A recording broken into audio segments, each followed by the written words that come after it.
Hello, ladies and gentlemen. This is William Hindman, and you are at Just Force 911. Hey, the DOJ report is 126 pages of reporting that they did on the Phoenix Police Department, and the Robert Gallego, who's running for office. The police union just backed him, and he came out with a letter to the DOJ saying the Phoenix police can police themselves. And they're doing a good job of it. Oh, my God. Are you kidding me? And that they don't need oversight from the DOJ. Yeah. Yeah, that's amazing. You're running for office, and the police union endorses you, and a day later you come out with a scathing report for the DOJ. I love that. That's just slicker than duck snot. So we're going back to the same thing. If a public official violates the oath of office, then it should be a felony. It's just that simple. You know, I don't care if you're a congressman. I don't care if you're a city council member. I don't care if you're a police officer. If you break your code of office or oath of ethics, and you break the Constitution of the United States, there's not even a discussion should be held at that point. You just go away. Take your ball and go home.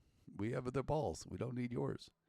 So anyway, guys, you've heard me talk about PLEA, which is the police union here in Phoenix, Arizona, who are about, they couldn't find their ass with both hands if they were sitting on them. I've said that several times. I'll say it again.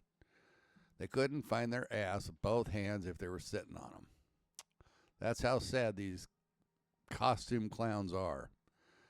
And we keep shelling out more and more and more and more money to these lawsuits that our police here in Phoenix keep ranking up. And they keep ranking them up because they don't know how to do their job, which is what the DOJ said. Now, if you would have come back and said, okay, I found 3 or 4 that were, misleading, but to say that all of the DOJ's reports were wrong, I'm sorry, you're delusional. And if you don't know you're delusional, then you're a moron. And it's just that simple. Anyhow, subscribe to my channel, hit the bell icon. This is another Dave Biscobee report. Check him out. It's with News 15. They do a good job. They actually turn this whole thing into a video. What do you call them when they're groups? Anyway, montage, I think it is, or something. I don't know. I don't remember what the word is. But it's the whole video chain of the report. So see what you guys think. Let me know, and I will talk to you guys on the next, actually after this one, won't I? Yeah, I will. All right, we'll talk to you at the end. Here you guys go. Investigation. The Department of Justice believes the Phoenix Police Department is historically bad. That's not hyperbole. Just read the DOJ's 126-page report, and that's why, so far, the DOJ says federal oversight appears they believe to be the only way to fix Phoenix PD. But Arizona Democratic Congressman Ruben Gallego doesn't think so. Gallego sent the DOJ this letter saying Phoenix does not need their oversight and believes the city can police itself. Letter comes in the middle of a race in which he's running for U.S. Senate and just one day after the endorsement of the state's main police union.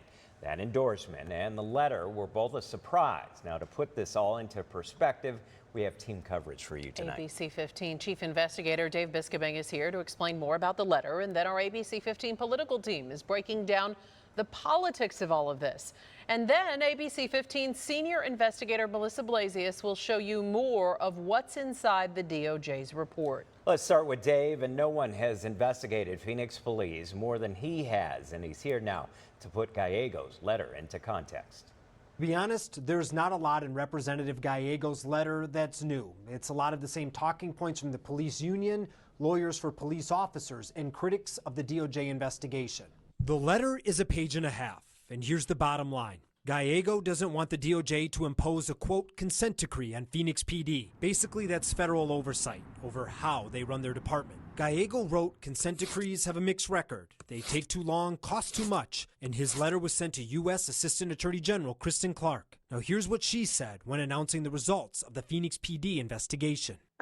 This is one instance where we can't count on the police to police themselves. While the city has undertaken some preliminary steps, our findings today reveal very significant and severe violations of federal law and the Constitution. In the letter, this was Gallego's first main point. After a 3-year investigation, the DOJ's findings report references a mere 120 or so unspecified incidents across 8 years of data and an estimated 6 million calls for service throughout that period. That's misleading. The 120 incidents cited in the DOJ's report are not all of the cases where they found problems. The feds say they are key examples used to highlight patterns of problems. There's a lot of other cases that aren't in their report. Here's an example. Phoenix police left this man in a mental health crisis dying in a jail cell. No one was disciplined.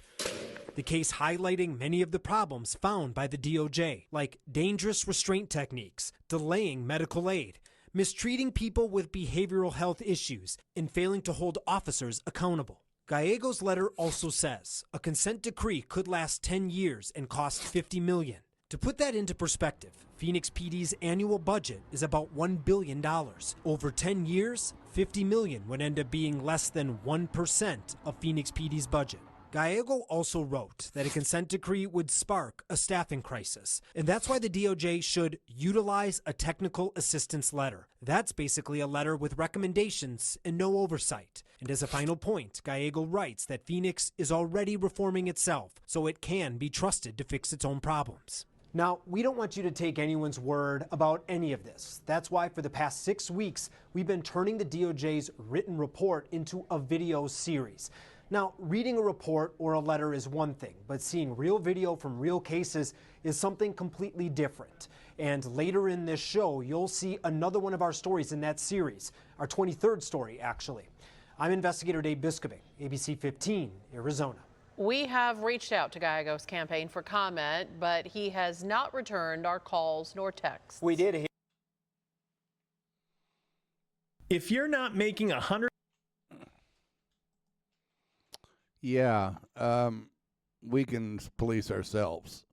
Bullshark.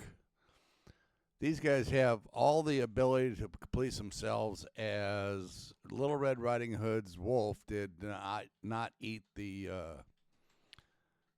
Little Red Riding Hood. So, yeah, no. Sorry, guys. Once again, I like Diego's letter. It was probably written by the police union for him. So to you little bootlickers out there, and you people who think that the police are your friends and can do nothing wrong, good luck, because you're going to need it. Guys, I'll talk to you on the next one. Have a great and wonderful day.